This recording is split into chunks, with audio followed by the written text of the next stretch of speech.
Ladies and gentlemen, are you ready for the secrets of silver and gold? Stay tuned. Here we go. Hey, I'm so glad to be here. Finally meet International Stacker. Who are you? Tell them who you are. My name is Old Pa Sink. International Stacker.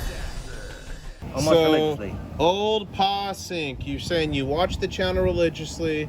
How did you get into gold and silver? What's the deal? You know, it's an interesting story. Is a couple years ago, I got injured, and I ended up in a chair on my back for several months. Okay. And thumbing through the YouTube videos, I found a silver coin roll hunting show. Okay. Called Half Dollar Make You Holla. Yeah, I know that. Paul and Snacks. Yeah. And being a mathematical kind of guy, I was intrigued about the whole business plan that they had. How they were able to make so much money doing nothing but opening up rolls on YouTube. It's genius. Absolutely genius. Genius if you think about it. And the other cool thing about it is it's absolutely mindless. So you can just sit there in your chair and watch this thing. And that got me searching. So that was your gateway drug. It was. Okay. It was. And then how did you find my channel? How did that happen? You start getting tired of the same people calling in and ordering rolls from Paul and Snacks over there, so you start searching for new channels. You make your silver channel pretty interesting with the travel and the giveaways, the mega gauze. Oh, I'm giving away a kilo. Did you see that new kilo bar? Okay. I saw that. Okay. I'm gonna let someone else win that. No, you gotta win it. But if you win it, now they're all gonna say it was a setup. No, you've got a really fun channel. Thank you. Fun channel. So I'm subscribed. I got the notification bell on. Bang. I don't get all the notifications. Thank you, YouTube. Freaking YouTube. But socialist YouTube. I really appreciate the channel. It gives me something to look forward to. Well, to start this off right, whenever I meet a viewer or another YouTuber, I always give them a gift. So I'm gonna give to you this 1 ounce MK Bars poured silver square. Holy cow. It's the pirate style, so I hope you enjoy that. I love MK Bars. He's one of my favorite. You know, I've seen MK Bars on several channels, and I don't own any MK Bars. Well, how does it feel in your hand? You know, it feels like an ounce of silver. And I knew that you were the kind of guy that gave away silver to people that you met for the very first time, and I don't want to be left out. Oh dang! Either he's pulling out a gun to rob me, or he's got a. Oh, it's a gift. Check the date on that. Woo! What is 1986? I don't want to give away my age, but I was not that old back then. Wow. First year production there. Wow! Thank you so much. Woo! Well, thank you for the MK Bars, 1 ounce round. I think I got the better part of the deal. I mean, yes and no. I did get the capsule with the black ring. Thank you, my friend. I appreciate that. They don't sell capsules for the MK Bars. They don't. You don't need them. See, that's the beautiful thing I love about poured silver is you can touch it with your hands and not worry about it, you know? I do have a bunch of silver that I just jinkle around in a big jar, which is always fun. So here's a question for you, and maybe I can mine you for some information, because obviously most of you know I'm younger, right? I'm not young, but I'm younger. So I guess my first question is, what year did you start looking at gold and silver? I mean, have you been doing it forever, or is it a new thing you discovered? Or? No, I got some gold and silver as a child from my grandparents. Okay. And of course, I didn't know what it was or what to do with it, but I found out it was worth some money and quickly spent it. Yeah, that's probably what I would have done. And it wasn't till later that I said, you know, I got to start doing this again. And then, of course, life gets in the way, and you got to make a car payment. Yeah. And you sell it again. Yeah. My current stack started a little over 2 years ago. Okay, good. It's not a big stack, but it is growing more and more. You know what I say? I say if you have over 10 ounces, you have more than 99% of the population. Honestly, you really do. You know, my stack is about a tenth of your stack, because I also have a spreadsheet. Okay, so you have 600 ounces. You're telling me? I have some ounces. And awesome. I've been watching it. Go up, and I also one up you on your average silver price. Mine is $14.10. Oh, you jerk! Ow, you jerk.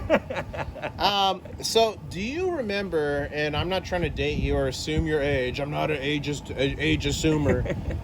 Do you remember back in the day having actual silver coinage, like spending it and using it as currency?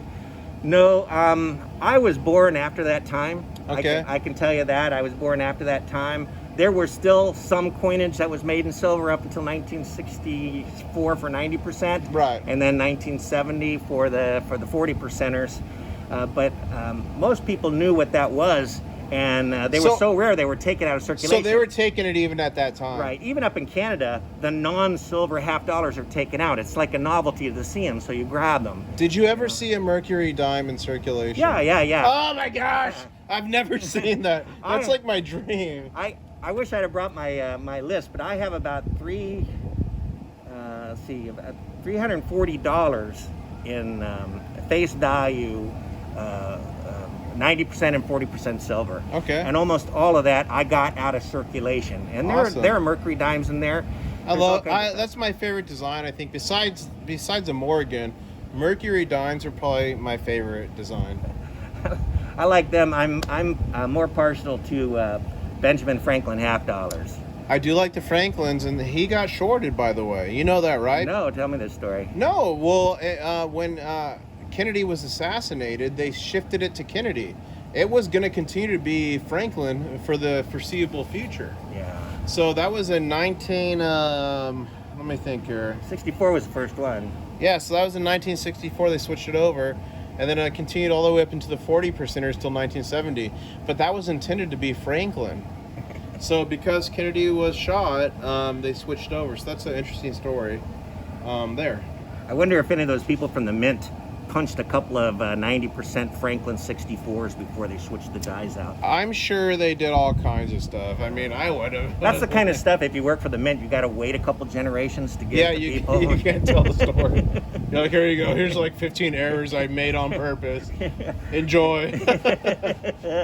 It's like your life savings for your grandchildren. So here's the question, and I'm used to interviewing other YouTubers or people in the coin community or companies or whatever, but this is a really cool interview because you're just a stacker. You're just you're one of the citizens out there collecting gold and silver. So what is the one thing that happened in life, or before even recently, that made you say, hey, I need to start stacking? Well, I'm kind of a math guy, and when I got ill a couple years ago, they put me in that chair and started watching the silver shows. Of course, that brings you down a rabbit hole where you start looking up information about it, and then you discover something called the gold and silver ratio. Yeah. And a couple years ago, it was about 80 to 1, but Right. you found out that normally it's like below 50. And I said, you know what? I could buy a bunch of silver, Switch it into switch gold. it into gold when that ratio comes back down. Yeah, I did the same thing. So I watched for 2 years it go from 80 to 126. Get more silver. And now it's all the way back down to 73 Isn't that again. crazy? Absolutely crazy. So anyone who did what I was doing, has got some gold in their pocket. I still got some silver left. Didn't Did you catch see it my all in. recent video of the gold to silver ratio? No. I showed how you could take it from 100 ounces over the last 20 Oh, years yeah. to 6,000. I think I did see that show. Yeah, that I was think I did see that epic. show. Yeah. So as a math guy, for those people, kind of, because I'm also into crypto, and That's how I started, Bitcoin. Yeah. I started mining Bitcoin, and then a buddy I made and a friend I made in Riyadh, another contractor, I got him into crypto, and he ended up making $300,000-$400,000. But then he got me into the gold and silver because he was a stacker. Yeah. I got into crypto in 2017. So I was just before the big run up. Bitcoin, were you on, or Ether, or what were you doing? I was doing Bitcoin, Ethereum, and a couple of other Litecoin? Were you into altcoins. Litecoin. Yeah. I was into those, and then but I was also playing the altcoin, ICO. Yeah, game. the ICO game. You had to get on a VPN and pretend you were from another country. Man, and all I that kind was of fun so stuff. lucky with that stuff. I got into Bitcoin. I was mining Bitcoin when they were $400 a coin. I mined 11 of them. I was buying Litecoin, I think, when it was $4 a coin. I got into Ether when it was like $8 a coin. I was so original in it. I was on Ether Classic, and then I switched to the new ether. I mean, You know, what's cool about cryptocurrency is, I used to be a car guy. I would buy old cars and fix them up and ride them around while I fixed them up and then sell them on to the next person. Okay. And you were always going to car shows, and you'd have like a 57 Chevy. I had a 57 Chevy that I was fixing up. And there you go to a car show, and everyone goes, oh man, I used to have a 57 Chevy. All these old people, or you tell them you were in the Navy. Yeah, I used to be in the Navy. You know, thank you for Bitcoin- your service, by the way. Because if it wasn't for people like you, I could not travel the world getting gold and silver. And I almost did go in the military like 10 different times, but I ended up staying civilian. But I worked with a lot of military guys. My whole family line was in the military. My great-grandfather was in the Army Air Corps before an Air Force existed. So I really appreciate yours and everyone who's watching who's a veteran service. Because freedom is not free, folks. I've been around the world and Americans are spoiled. We have no clue how it is. So if it wasn't for gentlemen like this, we would not be able to be watching YouTube and having a great time. So thank you for your service, sir. I'm the third generation in my family, and I have a son who's retired from the military as well. So that's 4 generations that I'm working on the 5th one. Beautiful. Beautiful. Keeping the sea lanes safe for democracy. That's what we say in the Navy. So without doxing myself, my family came to the States in the 1600s, and there was a couple people who were in the Revolutionary War. Wow, that's something. Yeah. My grandfather said that he came over to escape the Kaiser, which was around 1917, and he says his wife, my grandmother, came over to escape the potato famine. And so they're from Ireland then. Yeah, but I found out the potato famine was like in 1840, so he was kind of dissing her a little bit. It explains why she would chase him around the room with a cane when he funny. make that comment. That's funny. I had a lot of fun when I was in the military. I traveled the world, and you're right. You walk around places in the world, and you realize how good the worst Americans have it. Americans are so spoiled.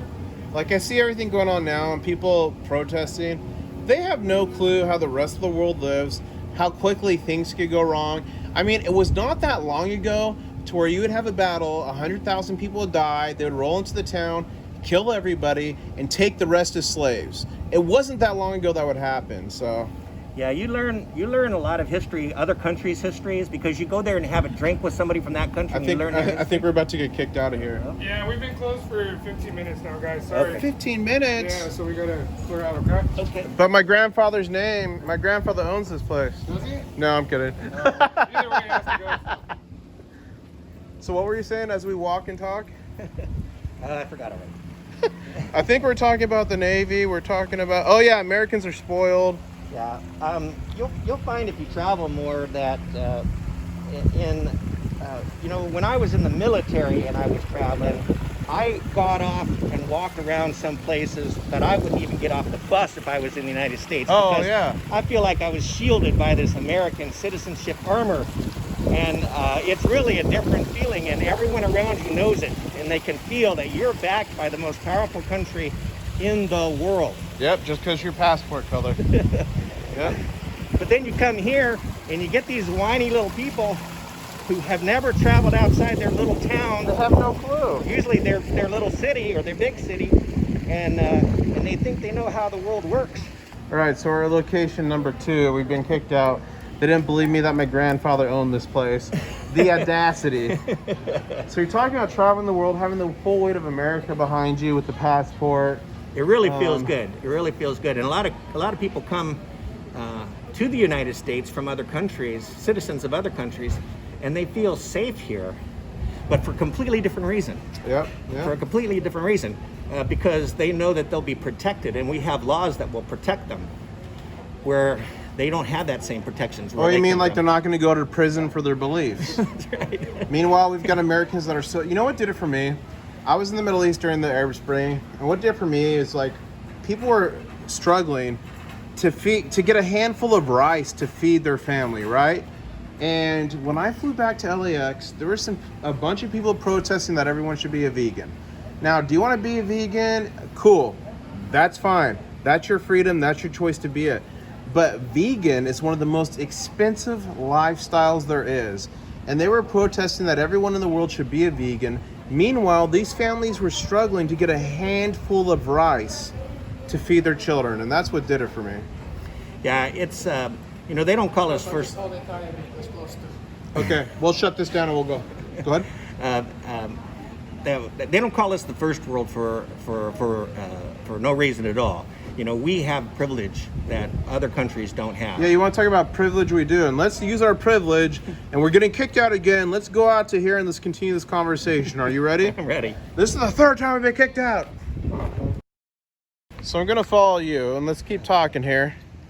So, I spent 20 years in the military traveling around, and I saw conflict after conflict almost everywhere I went. right. And that's one of the things you plan for this big long 6-month trip all over the world, and then you get out 30 days from California, San Diego, and somebody gets assassinated, somebody gets kidnapped, somebody takes over an embassy, and 6 months of great vacation time It gets turned upside down. turned upside down. Now, were you on a ship or a submarine? I was on a ship. Okay. I was on several ships. I was never on the big ships like the aircraft carriers. I was helicoptered over to a few, sometimes for meetings. So you're on a cruiser or something? Cruisers and destroyers and frigates, mostly. Okay. Yeah. Cool. I started out as an enlisted man. I was a radar operator and an air traffic controller. And then my first time when I got to go to shore duty, they call it, Yep. a tour of duty on the land, I went to a local community college here, night college, Okay. and got my college degree. And at that time, Reagan was trying to outspend the Russians and to drive their economy into shambles. Right. And he was building up a 600 fleet Navy. He was taking things out It of worked. mothballs. It worked, huh? He was. It worked. One of the things that it did was he needed officers, and so he picked me to be one. Oh, so you're an officer in I the military. retired as a naval officer. Yeah. Okay. How high up? You don't have to give me the exact rank, but 0, 2, 1, 3, 4, 5, 6, 7, 8. Mid-grade, yeah. Mid-grade. Okay, wow. Mid-grade. Awesome. But see, I joined the Navy when I was 17. Oh, so wow. when I left the Navy, retired, I was 37 years old. I had a whole life ahead of me. Dang, so Paid for by the you military. retired at 37? Wow. Yeah. Wow. But I mean, it wasn't without risk, but wow, that's amazing. No, I sold a Porsche and some silver to start a business. So let's get back to silver. Like, you talked about like when you started stacking, like what made you decide? Was it seeing YouTube videos and saying, hey, these people have a point? Or was it something you already knew and the YouTube videos just helped you? Like, what was the... I told you that I had held silver and gold in my hands before. Right. And as somebody who's never held precious metals in their hands, Right. don't really understand the almost innate connection you have with it. It's like something that came from the caveman days or something. Right. You really... like, inherently it's worth something. That's right. I mean, we go to cool places like Machu Picchu and Chichen Itza, and you go to their museums and you see all this gold, and they thought it was cool. Yeah. They collected it. With the Romans, I mean... Before it was even money, they thought it was cool. And they, You got a perfect point. So let me ask an important question that I literally ask everyone who I meet in person. Do I look like how you like? Now, granted, I'm in shorts and a tank top and sandals, and usually I'm in like nicer clothes. But all that to the side, do I look like what you expected? I think you're a little more buff than I expected. Oh, come Well, all on! we see is your hands, and your hands. You guys, he's trying to help me get Mrs. International Stacker right now. Your hands up close. But do I look different? Like my face and like how? Well, like, I don't think you can ever actually meet somebody for the first time and not go, that's not quite what I expected. Yeah, because like when I met, Yankee Stacking. Do you I know, him? yeah, I watch his So I show. met Yankee and all these other guys, and like they looked completely different than like my mind had told me how they looked. So like I usually like asking people if I look completely different. No, Look you're in the me. age group that I expected. Okay. And you already told me you were going to be in a tank top, so I go, okay, 80-year-olds don't wear tank tops. So that kind of ruled out people. Unless they are playboys to the max. No, you can't travel like you do either and just be 400 pounds and True. and 55 years Although old. I've gained about, I joke on this the beer flu 19. I don't dare say the first part of that, but I've definitely gained the beer flu 19. You know, usually it's in college the freshman 15 you get. I definitely gained the beer flu 19, so I gotta lose that and get back in shape because I need to find Mrs. International Stacker. And if you're watching now and you are Mrs. International Stacker, don't worry, I'm gonna lose weight. I promise. Well, I have 4 sons, and you are right in that age group of my children. Okay. So I feel a kinship. Awesome. I feel a kinship. I'm not gonna let anybody hurt you while we're here. Okay. And I mean, you guys, you can't see him, but he's about you said you're 7 feet 2 inches, and he's got the arms the size of barrels, so barrels of rum. So I feel really safe. Well, is there anything you want to tell the viewers? I mean, is there anything you could tell people who might be on the edge of stacking, trying to decide if it's worth it or not? Do you have any kind of advice or encouragement for just because like it's easy for me to talk about it because obviously I have a good job, I have good income, I'm doing a ton of YouTube videos, I got a bunch of subscribers. But for somebody who's just stacking every day without doing the YouTube with these different things, is there any kind of encouragement or anything, or any advice you want to give them? I have tips for how to get free silver. Oh, tips for tell free me. silver. Is it me? Is one of them meeting Miss International Stacker? Is that one of them? One is make an appointment to see IS, and he's going to give you an ounce of silver. There you go. When I started my more recent stack, like I said, I was injured and sitting in a chair, and I discovered coin roll hunting shows. These are all over YouTube. And these coin roll hunting shows have free giveaways. Yeah. And you don't have to buy a thing to go. Usually just comment in their video. And what's cool is a lot of these shows are new, and they're just starting out. Yep. And you'd be surprised, you got 30 or 40 people in there. Your chances of winning a free $50, 90% silver dollar, all of a sudden these things are coming in. The other thing is eBay has something called eBay bucks. Yeah, I do that a lot. Right, yeah, so yeah. I'll use eBay bucks to really lower that average cost of silver when I want to buy something from there. And I think you've done a show on this. There's 5 or 6 places, big silver gold vendors on the internet that give you silver at spot, at least, right? Yeah, the starter packs. It's kind of like on pause right now because how crazy the spot price has been. But Silver Gold Bull started doing it again, and the rest should come around eventually once things stabilize. But yes, I put out a video on how you can get 70 ounces of silver at spot. So if it's not available now, it will be again in the future. Things just have to stabilize. But you're right. You're completely right. The other thing, too, for people, I'm older. Obviously, if I could have IS as a son here, I'm older. And when you're older, it's very difficult for people to figure out what to buy you as a gift.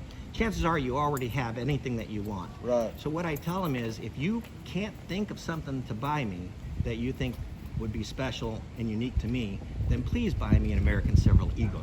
American Silver. They're like $18-20. Done. Well, they used to be. Yeah, now they're like $5,000. And believe it or not, I get 5 or 6 of them for my birthday, and another 5 or 6 for Christmas. So you're up to a tube like every couple of years. You get that free stuff.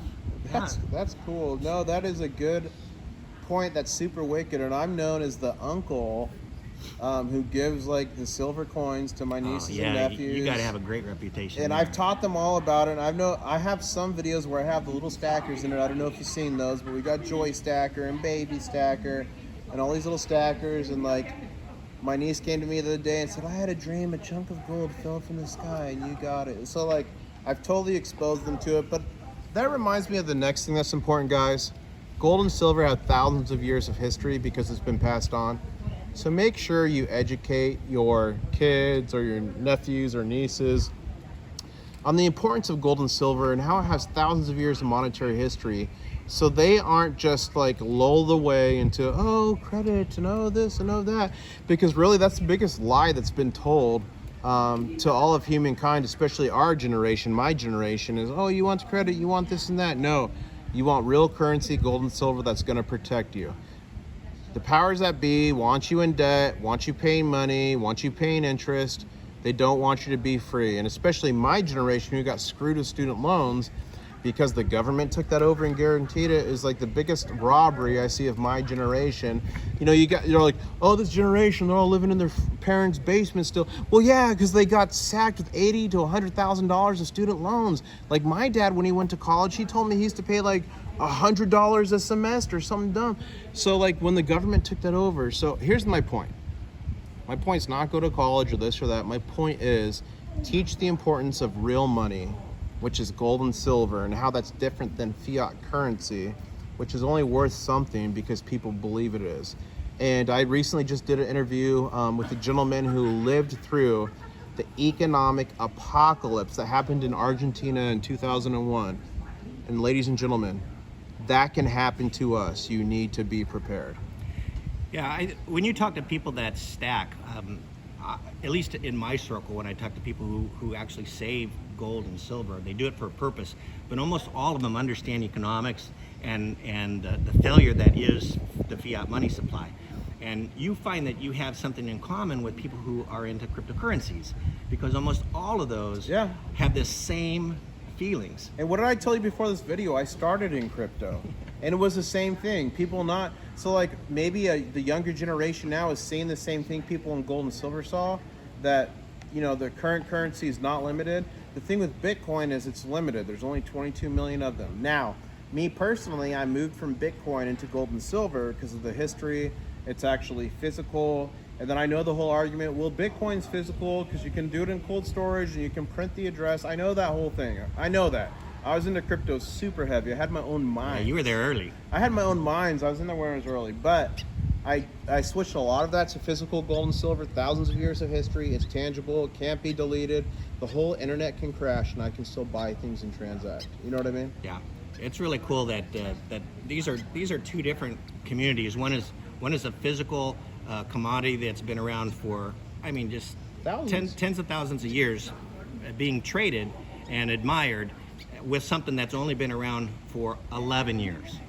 Bitcoin started in 2009. People think it's been around for 2 years or for 100 years, but it's only been around since 2009.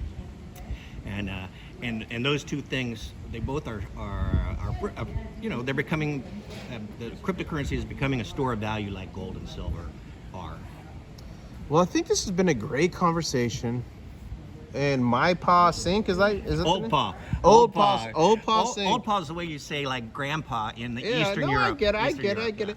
Do you have a YouTube channel? No, I don't have a YouTube channel. I have, when I was ill a couple years ago, there is a YouTube channel called Senior Crypto, and it's got 5 or 6 videos on it, and the whole idea there was to teach older people about cryptocurrency because they were kind of scared of it. But crypto was boring 2 years ago.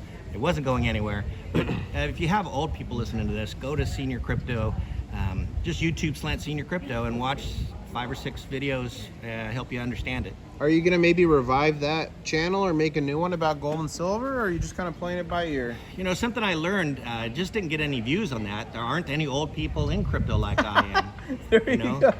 You are a unique individual. That's funny. What I want to do is make live videos like you do. Yeah. But you need 1,000 viewing hours to do that, and there aren't 1,000 old people on the planet who want to watch my video for an hour. Give me this hour. Just grind out some gold and silver videos. I'm sure you'll get there eventually. That's fine. Yeah, I have a great time. I got to say that I appreciate your channel especially. You make it so interesting and fun. It's not boring like watching these coin roll hunting channels. And you actually, because you travel around, you learn something about the world. And you know, I do coin roll hunting videos, but like I don't do like the 15-hour ones. I like to make it short, sweet, to the point, teach how to get free gold and silver. Let's have some fun. I do try to make it interesting because myself, it's hard to keep me entertained. So I make videos that I know would entertain me, will entertain other people. I appreciate you, my friend. Thank you for driving over here to meet me. It was my pleasure. Should we do a coronavirus elbow bump to end this thing? You got it. Okay, we got it there. And I'm gonna put you on the spot, and I only have a 20% success rate with this. Usually people panic, but do you know what to say at the end of the video? See you on the next one. Catch you on the next one. You almost had it. One stacker on a journey to find silver.